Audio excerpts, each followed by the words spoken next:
Welcome back to the Mickelson Racing Channel. This week, we're going to put a line lock on the Caprice.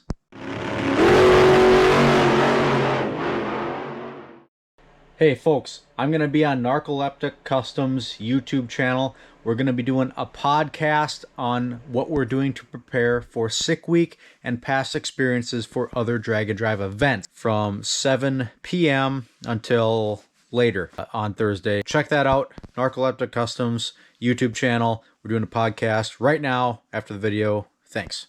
Hey folks, we have to check one more thing off of this Sick Week to-do list. We've got to do a line lock. So we're going to go ahead and we're going to throw this line lock kit on the Caprice. Now this line lock kit is made by a company called SJM. SJM makes line lock kits for many different vehicles and other brake components and stuff. And this kit is a modified G8 kit that's actually specifically made for the 11 to 13 Chevy Caprice. The G8 kit and the Caprice kit are different because the fitting sizes are different. So if you order a line lock kit for your Caprice, make sure you're ordering one for a Caprice and do not buy the G8 kit because they are different. You have to call and order that. They don't have it on the website because it's not a very high take rate. Let's get into the fun stuff. SJM line lock kit for a Caprice. This is your line lock solenoid. It comes with these brake lines already on it and wired up and everything. You do have to do some other wiring. It comes with directions, some pictures, a line lock diagram here, some black and white pictures here. Very good directions. They're all laid out really well. And then it also gives you an electrical schematic. If you're an electrical technician like me, you'll be able to figure out that schematic no problem. If you're a newbie, you might be able to walk through it with a little bit of studying. It's really not that complicated, and we'll walk through it here on this video. And then they also give you an assortment of electrical components. You get this really nice SJM button that's got a really good feel to it. This is actually the line lock trigger. You do get a toggle switch, which looks to be pretty good quality, and then they have glued the terminals on the bottom so you don't get any surprises down there. And it seems to be a pretty good quality toggle switch. Now this is the arming switch for the line lock itself. You also get a couple of these, I don't even know what you call them, hack mechanic connectors, whatever. Mortsky loves them. We also really love them. We try not to use these if we don't have to. I'm going to make sure that we don't have to use those. And then we also get an assortment of butt connectors and a ring terminal for our ground, which is on our line lock solenoid. Then we get our two mounting screws for a line lock solenoid, a fuse, but no fuse holder, and then a firewall grommet to run your power wire into the cab for your switches. Pretty good stuff. It seems to be a pretty complete kit. It seems to be pretty straightforward installation, not too complicated. So let me run through it here. In the Caprice, you have to take this brake line off. This is indicated by MC1. It says it right on the solenoid here. And then you have to take this brake line off and you have to reroute it right here, right through the center of the block. And then the solenoid mounts somewhere in this vicinity. Another brake line plugs into this then open port right here. And another brake line will then run through the middle, connecting to this brake line, which you've already rerouted into the middle. That's basically the hard installation of it. And then we get into the electrical installation after that. We're going to go ahead and hard mount it for right now. And then we'll get into the electrical side secondly. Hey folks, those of you going to Sick Week that want some gear, let me know. We have one 8-inch Mickelson Racing Channel logo decal.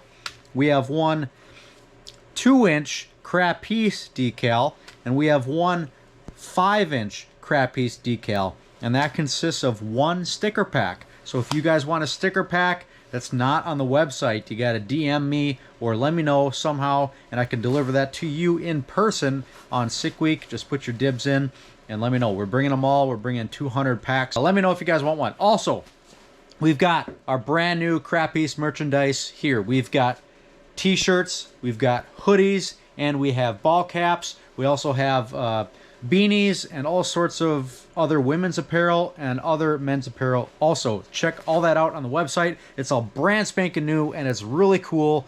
Elite Designs did the designs and they freaking killed it. So go check that out on the website. It's right in the link below in the description. When you are doing the hard installation, do not remove your brake fluid reservoir cap. You want to make sure that that vacuum is held and that there's no air introduced into the system, because it will actually encourage brake fluid to run out if the cap is open, whereas if the cap is closed, it will maintain some sort of vacuum. Let's just go ahead and start plugging this thing together, and you'll get a better idea of it as we go along.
Well, folks, with all that stuff done, we got this thing hard installed. Brake lines are installed and they're tight. With this thing all hard installed, we're done with this part of it. So the brake lines are all tight. This one doesn't look tight, but it's because of this whole run that goes all the way back to the back of the car there. But anyway, that's tight down there, and we got this sucker bolted down to the frame. We don't have any of our electrical done yet, as you can see, but our brake lines are done. So we have to bleed the brakes. So what we've done is we've siphoned the old fluid out of the master with these big syringes. I got a couple of them. Mortsky actually gave me the idea. He's got one that he uses all the time. It's really handy for hydraulic clutches because you can push the fluid through, which is actually more convenient than bleeding it the standard way. So we got all our old fluid there. I'll probably recycle this somehow. You can see how discolored it is. Well, brand new fluid is actually clear. See how clear it is in there. As per the directions, it tells you to siphon it out, siphon old fluid, and refill with approved. The only fluid that we could get is this DG Auto .3 because Rural America Life. DG stands for, yes, you guessed it, Dollar General. So we're using Dollar General approved .3 brake fluid. Great. This is all I could get today. Rural America Life, that's what we're living. And we're going to go ahead and bleed our brakes because the DG Auto brake fluid is exactly what you want on a race car with ZL1 6-pot Brembo brakes in the front. Should be fine. Let's go bleed some brakes. Well, I did some preliminary wiring. Let me show you what I did here. This is our power wire for our solenoid. So I ran the power wire just following the brake line all the way back, and I'll hide it a little better. This is just very preliminary. Ran all the way back, and then I ran it over to this this boot back here where the bulkhead wiring goes through, and so I just drilled a small hole and ran the wire through that boot that's already existing, and that's right on top of the steering column. I'm not going to crawl under the dash to show you.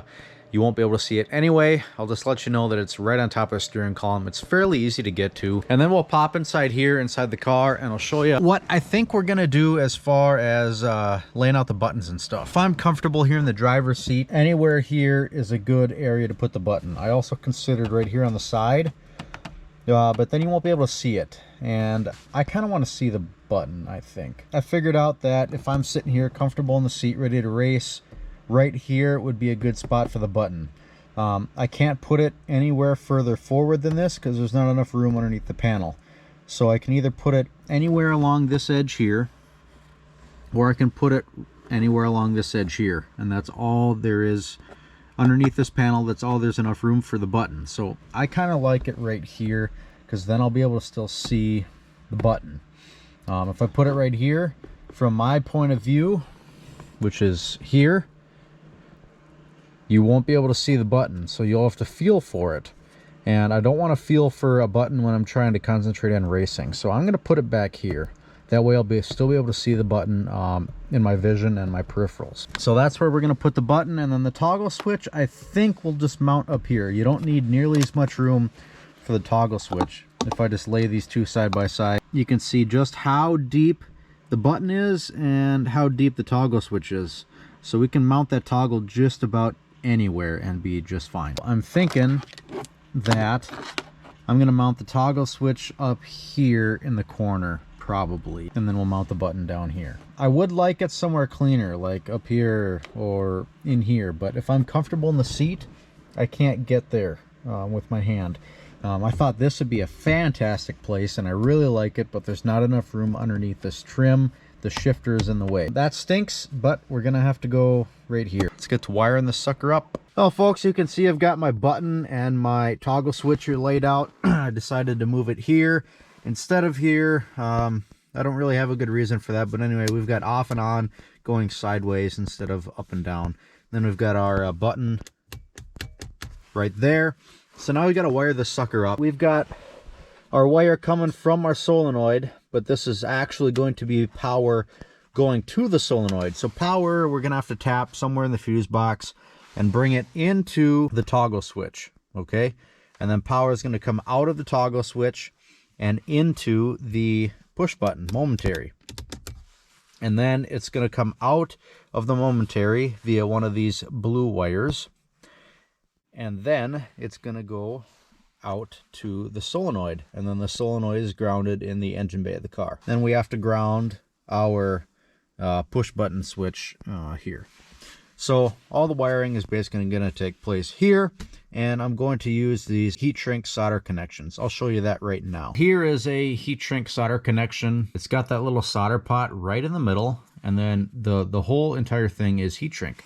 So what you do is you slip this over your wire, just like so, and you put the copper right in the center of the solder pot.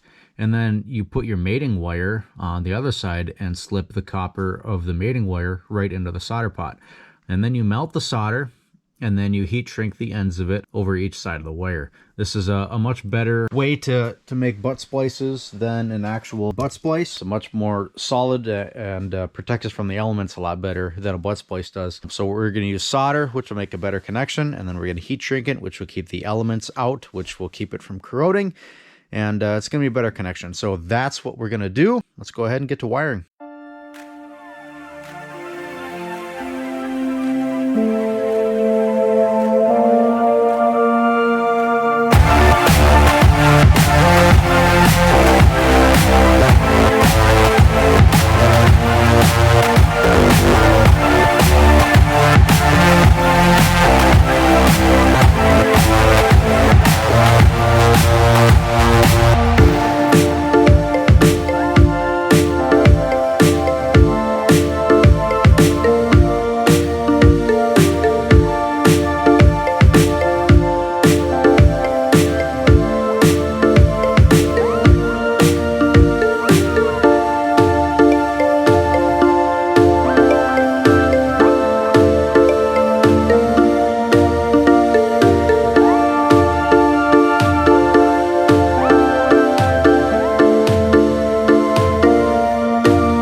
Well, folks, let me show you the finished product. We have SGM line lock with our two blinds here, and then we've got our activation wire zip tied to our brake line all the way across and in through our grommet there.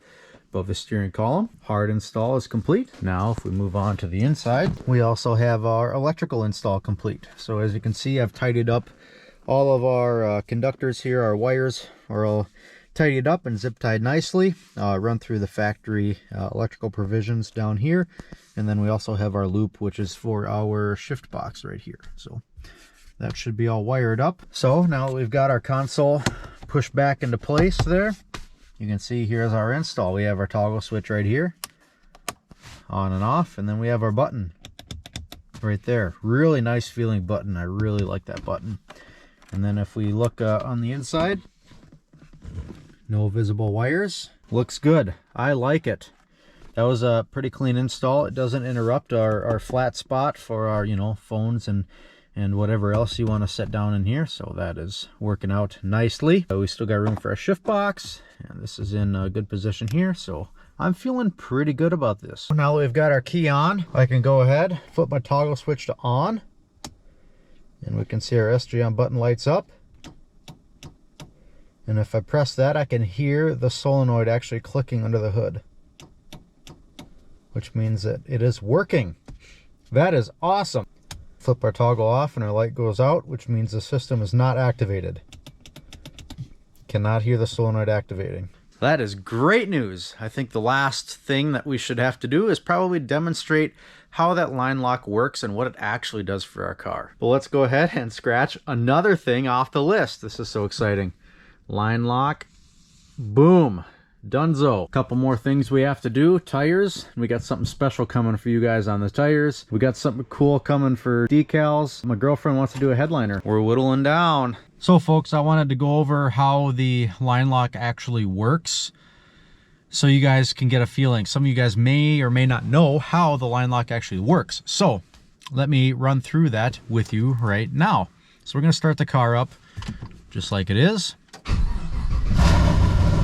Boom, car is running. Let's go ahead and put it into drive and let the brakes off. And we'll try again without it dying.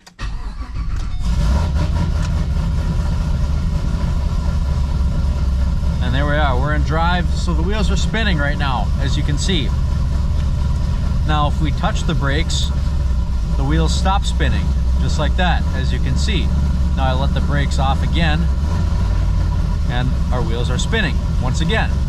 So what happens with the line lock is we go ahead and we switch the activation on. Now we can see our line lock is on, okay? So I'm gonna go ahead and I'm gonna hold this button and I'm gonna press the brakes. There, the brakes are on, okay? So now you can see that the wheels are not spinning. I'm gonna hold my finger on the button, let off the brakes. As you can see, the rear wheels are spinning. The car is running terrible, but the rear wheels are spinning. My front wheels are going to be stationary and locked with the brakes.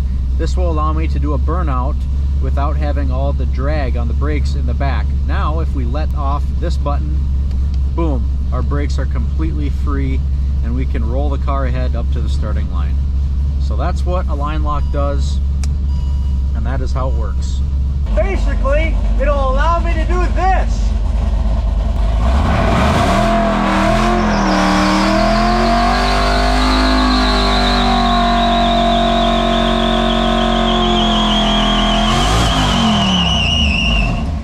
Whew.